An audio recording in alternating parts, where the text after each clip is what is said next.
Hello friends, Dhamus kitchen and blog પર તમારું સ્વાગત છે. આજે હું તમારી સાથે કોબી અને રવાનો ખૂબ જ યમી નાસ્તો બનાવવાની રેસીપી શેર કરવાની છું, જેને તમે પહેલાં ક્યારેય નહીં બનાવ્યો હોય. નાસ્તો ખૂબ જ ટેસ્ટી છે અને બનાવવાની રીત સાવ સરળ, કોઈ પણ બનાવી શકે એટલી આસાન. કોબીની ઘણી વાનગી તમે ખાધી હશે, પણ આ રીતે તો ક્યારેય નહીં બનાવ્યો હોય. તો ચાલો બનાવવાનું શરૂ કરીએ. એકદમ સરળ રીતે, જેને એક વખત બનાવશો તો વારે વારે બનાવવાનું પસંદ કરશો. તો નાસ્તો બનાવવા માટે સૌથી પહેલાં આપણે જરૂરિયાત મુજબ કોબી લઈશું. તો અહીંયા મેં 250 ગ્રામ જેટલી કોબી લઈ લીધી છે અને આ કોબીને આપણે રફલી ચોપ કરી લેશું. તો આમ તો મોસ્ટલી ઘરમાં કોઈ કોબી ખાવાનું પસંદ કરતું નથી, પણ તમે આવી રીતે જુદી જુદી રીતે નાસ્તો બનાવીને આપશો અથવા તો જુદી જુદી રીતે સબ્જી બનાવીને આપશો તો ઘરના બધા હોંશે હોંશે ખાતા હોય છે. વળી કોબીના ભરપૂર ફાયદાને ધ્યાનમાં રાખી અને કોબીને આપણે આહારમાં સમાવવી પણ ખૂબ જ જરૂરી છે. તો અહીં આપણે કોબીને રફલી ચોપ કરી લીધી છે.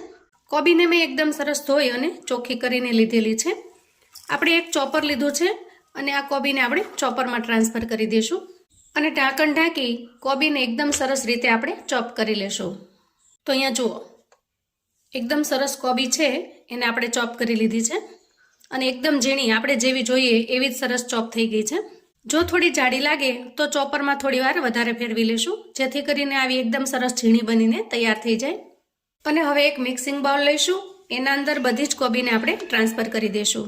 હવે આપણે આના અંદર એક નાનું ટમેટું ઝીણું સમારેલું છે એને એડ કરી દઈએ. થોડા લીલા વટાણા લીધા છે એને પણ આપણે એડ કરી દઈએ.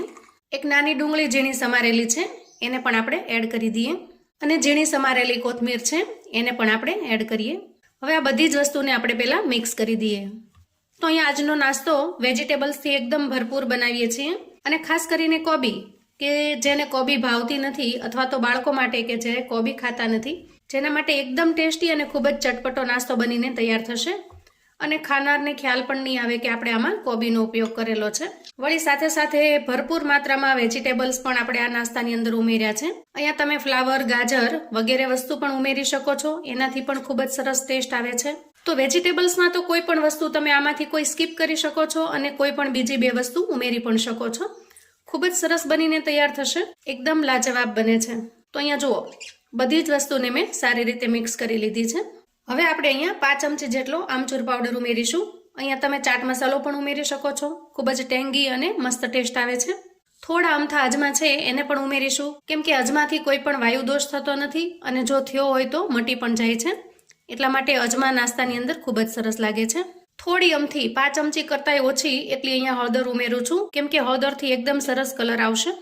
અડધી ચમચી જેટલો ધાણા જીરું પાવડર ઉમેરીશું અને અડધી ચમચી જેટલો શેકેલા જીરાનો પાવડર ઉમેરીશું.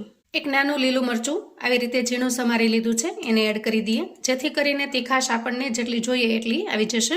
તો અહીંયા આપણે લાલ મરચું પાવડર નહીં ઉમેરીએ, જરૂરિયાત મુજબનું લીલું મરચું જ ઉમેરીશું. અને અહીંયા આદુને આપણે ઝીણું ખમણી અને એડ કરી દઈએ. હવે અહીંયા જુઓ, 1 કપ કરતાં થોડો ઓછો એટલો મેં રવો લીધો છે. અહીંયા મેં નાનો કપ હોય એટલો જ રવો લીધો છે, કેમ કે અહીંયા એકદમ હેલ્ધી નાસ્તો બનાવીશું આપણે અને એટલા માટે જ અહીંયા વેજીટેબલ્સનું પ્રમાણ આપણે વધારે રાખીશું. તો રવાને આપણે એડ કરી દઈએ અને હવે બધાના સ્વાદ પ્રમાણેનું આપણે અહીંયા મીઠું એડ કરી દઈએ. હવે અહીંયા 1 મોટી ચમચી જેટલું હું દહીં એડ કરું છું. તો મારી પાસે દહીં આજે ખાટું છે એટલા માટે 1 જ ચમચી હું ઉમેરું છું. જો મોળું દહીં હોય તો તમે 2 થી 3 ચમચી ઉમેરી શકો છો. હવે જરૂરિયાત મુજબ પાણી નાખતા જશું અને એકદમ સરસ બેટર બનાવીને તૈયાર કરી લેશું. તો અહીંયા પાણી નાખવામાં આપણે એકદમ કાળજી રાખીશું, કેમ કે અંદરના જે વેજીટેબલ્સ છે એમાંથી પણ ઘણું બધું પાણી છૂટશે. તો એકસાથે વધારે પાણી નહીં નાખતા આપણે જરૂરિયાત મુજબ પાણી એડ કરીશું. તો અહીંયા બધી જ વસ્તુને મેં સારી રીતે મિક્સ કરી લીધી છે. તો અહીંયા તમે જોઈ શકો છો કે રવા કરતાં જે વેજીટેબલ્સ છે એનું પ્રમાણ વધારે છે અને આપણે આજે ખૂબ જ હેલ્ધી એવી રેસીપી બનાવીએ છીએ જેમાં વેજીટેબલ્સ ખૂબ વધારે પ્રમાણમાં હોય. તો અહીંયા બધું જ મિક્સ કર્યા પછી આપણે ઢાંકી અને 5 મિનિટ માટે રેસ્ટ થવા દઈએ. અંદાજે 5 મિનિટ પછી આપણે ચેક કરી લઈએ. તો અહીંયા તમે જુઓ, વેજીટેબલ્સ છે બધું જ એની અંદર સરસ મિક્સ થઈ ગયું છે અને રવો છે સરસ મજાનો ફૂલી પણ ગયો છે. હવે આ સ્ટેજે આપણે અહીંયા નાખીશું ઈનો. તો અહીંયા મેં એકદમ સાવ નાની ચમચી જેટલો ઈનો લીધો છે. તમે અહીંયા મીઠો સોડા પણ લઈ શકો છો અને મિક્સ કરી દઈએ. તો ઈનો કે મીઠો સોડા મિક્સ કરવાથી એકદમ ફૂલેલો નાસ્તો તૈયાર થાય છે. તમારે જો સોડા ન નાખવો હોય તો તમે સ્કીપ પણ કરી શકો છો, પણ સોડા કે ઈનો નાખવાથી નાસ્તો થોડો ફૂલેલો બને છે. તો અહીંયા ઈનો મિક્સ કર્યા પછી આપણે એકદમ સારી રીતે ચલાવી લેવાનું છે, જેથી કરીને ઈનો છે અંદર સારી રીતે એક્ટિવ થઈ જાય તો અહીંયા આપણું મિશ્રણ તૈયાર છે અને હવે આપણે ગેસ તરફ જઈશું. તો હવે આપણે અહીંયા ગેસ ઓન કરી લીધો છે અને એના ઉપર મેં પેન મૂકી દીધું છે. તો અહીંયા મેં નોનસ્ટિક પેન લીધું છે. તમે કોઈ પણ જાડા તળિયાની કડાઈ લઈ શકો છો અથવા તો તડકા પેન કે જેમાં આપણે વઘાર કરીએ છીએ એ પણ લઈ શકો છો. તો એમાં થોડો નાની સાઈઝનો નાસ્તો બનીને તૈયાર થશે. અહીંયા આપણે એકદમ હેલ્ધી નાસ્તો બનાવવા જઈ રહ્યા છીએ તો તેલનો ઉપયોગ પણ એકદમ ઓછો કરીશું. તો અહીંયા તમે જોઈ શકો છો કે મેં 1 ચમચી પણ પૂરી ન થાય એટલું જ તેલ નાખ્યું છે અને એટલા માટે જ આપણે અહીંયા નોનસ્ટિક અથવા તો જાડા તળિયાની કડાઈ લઈશું જેથી કરીને ઓછા તેલમાં બનાવતા નાસ્તો ચોંટી ન જાય. હવે પેન થોડું ગરમ થાય એટલે આપણે અહીંયા થોડી નાખીશું રાઈ. તો આ રીતે આપણે સ્પ્રિંકલ કરી દઈશું રાઈને. થોડા કાળા તલ છે એને પણ આપણે એડ કરીશું અને 2 થી 3 મીઠા લીમડાના પાનને પણ એડ કરીશું. રાઈ થોડી ચટકી જાય એટલે આપણે નાસ્તો એડ કરીશું. તો આ રીતે 1 થી 2 ચમચા જેટલું મિશ્રણ આપણે એડ કરી દેવાનું છે અને પછી સ્પેચ્યુલાની મદદથી આપણે એને ફેલાવી દેવાનું છે. તો અહીં આપણે એકદમ સરસ ગોળ શેપમાં લઈ લેશું. તો જુઓ એકદમ સરસ ગોળ શેપ તૈયાર થઈ ગયો છે. હવે 2 મિનિટ માટે આપણે પેનને ઢાંકી દેશું અને ગેસની ફ્લેમ છે એ આપણે ધીમા કરતાં થોડી જ વધારે અને મીડિયમ કરતાં થોડી ઓછી એટલી રાખીશું. અંદાજે 2 મિનિટ પછી આપણે ચેક કરી લઈએ. તો તમે જુઓ ઉપરથી નાસ્તો એકદમ સરસ સુકાઈ ગયો છે અને આપણે સ્પેચ્યુલાની મદદથી નાસ્તાને ફેરવી લઈએ. તો આ રીતે પલટાવી લેવાનો છે અને હવે નીચેની સાઈડ માટે આપણે થોડું તેલ છે એને એડ કરી દઈએ. ફરી આપણે 2 મિનિટ માટે ઢાંકી દઈશું. તો હવે આપણે ઢાંકણ ખોલી લઈએ. તો આ રીતે બંને બાજુ ક્રિસ્પી થઈ જાય એ રીતે આપણે નાસ્તાને શેકી લેવાનો છે. અહીંયા તમે જોઈ શકો છો બંને બાજુ ખૂબ જ સરસ શેકાઈ ગયો છે નાસ્તો. હવે આવું નાનું તડકા પેન હોય તો એમાં કઈ રીતે નાસ્તો બનાવવો એ પણ બતાવી દઉં. તો આ રીતે તડકા પેન લઈ અને એને આપણે તેલથી ગ્રીસ કરી લઈશું અને એમાં થોડી આપણે રાઈ એડ કરીશું, થોડા કાળા તલ પણ એડ કરીશું અને 2 થી 3 મીઠા લીમડાના પાનને એડ કરીશું અને પછી આપણે મિશ્રણ એડ કરીશું. તો અહીંયા તમારે થિકનેસ જેટલી રાખવી હોય એ પ્રમાણે તમે બનાવી શકો છો. આ રીતે નાની થેપલી જેવું બનાવવું હોય તો પણ અથવા તો થોડું જાડું બનાવવું હોય તો પણ તમે બનાવી શકો છો. ગેસની ફ્લેમ આપણે એકદમ સ્લો રાખીશું અને થોડી વાર માટે ઢાંકી દઈશું. 1 મિનિટ પછી ચેક કરીશું અને ઉપરથી ઢાંકણ આપણે લઈ લેશું. હવે સ્પેચ્યુલાની મદદથી આપણે ઉખાડી લેશું અને પલટાવી લેશું અને થોડું અમથું તેલ એડ કરીશું. ફરી થોડી વાર માટે ઢાંકી દેશું. તો બંને વખત શેકતી વખતે આપણે ઢાંકવું જરૂરી છે જેથી અંદર સુધી નાસ્તો સારી રીતે શેકાઈ જાય. હવે થોડી વાર પછી ઢાંકણ ખોલી લઈશું. અહીંયા તમે જોઈ શકો છો આગળ અને પાછળ બંને બાજુ એકદમ સરસ શેકાઈ ગયો છે. તો આ રીતે આપણે બધો જ નાસ્તો તૈયાર કરી લઈએ. તો અહીંયા જુઓ કોબી અને 1 કપ રવામાંથી જ આપણે એકદમ સરસ નાસ્તો બનાવીને તૈયાર કર્યો છે અને તમે એનો લુક પણ જોઈ શકો છો.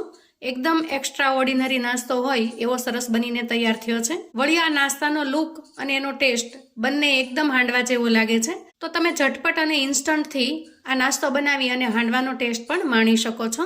ઉપરથી ક્રન્ચી અને અંદરથી એકદમ સોફ્ટ બનીને તૈયાર થાય છે અને વેજીટેબલ્સથી ભરપૂર આ નાસ્તો ખૂબ જ હેલ્ધી છે. અને જો તમે ઓછું તેલ ખાવાનું પસંદ કરો છો તો આ નાસ્તો તમારા માટે એકદમ પરફેક્ટ છે કેમ કે આપણે અહીંયા માત્ર 2 ચમચી તેલનો ઉપયોગ કર્યો છે. જોતાં જ મોઢામાં પાણી આવી જાય એવો સરસ બનીને તૈયાર થાય છે. વળી ઇન્સ્ટન્ટ અને એકદમ ઝડપથી બને છે. જ્યારે પણ મન થાય સાંજે નાની મોટી ભૂખ હોય અથવા તો રસોઈ કરવાની આળસ થાય છે તો ઝટપટ બનાવીને તમે તૈયાર કરી શકો છો અને એન્જોય કરી શકો છો. બાળકોની ટિફિન બોક્સમાં કે લંચ બોક્સમાં પણ બનાવીને આપી શકો છો જેથી કરીને ભરપૂર માત્રામાં વેજીટેબલ્સ છે એ બાળકોને આપણે આપી શકીએ. તો ખાસ કરીને જે લોકોને હાંડવાનો ટેસ્ટ પસંદ હશે એ લોકોને આ નાસ્તો ખૂબ જ ભાવશે કેમ કે આ નાસ્તાની અંદર આપણને હાંડવો, ઢોકળા આવા 2-3 ટેસ્ટને માણી શકીએ છીએ. આ નાસ્તાને તમે ટોમેટો કેચઅપ અથવા તો ગ્રીન ચટણીની સાથે પીરસી શકો છો પણ ટોમેટો કેચઅપની સાથેનું એનું કોમ્બિનેશન એકદમ જોરદાર બની રહે છે. તમે ટોમેટો ચટણી અથવા તો ટોમેટો કેચઅપની સાથે પીરસશો તો ખૂબ જ ટેસ્ટી લાગે છે. તો મિત્રો આવું અવનવું જાણવા માટે ચેનલ પર જો તમે નવા છો તો ચેનલને સબસ્ક્રાઈબ કરો. વિડીયો ગમે તો લાઈક અને શેર કરો. તમારા સગા સંબંધી મિત્રોને પણ આપણી આજની રવા અને કોબીના નાસ્તાની રેસિપી ચોક્કસથી મોકલી આપજો જેથી એ લોકો પણ ઇન્સ્ટન્ટથી બનાવી શકે, એન્જોય કરી શકે, એના પરિવારને પીરસી શકે. કોમેન્ટમાં ચોક્કસથી જણાવજો મિત્રો કે તમને આજની રેસિપી કેવી લાગી છે. ફરી મળીએ એક નવી રેસિપી સાથે. ત્યાં સુધી આવજો મિત્રો.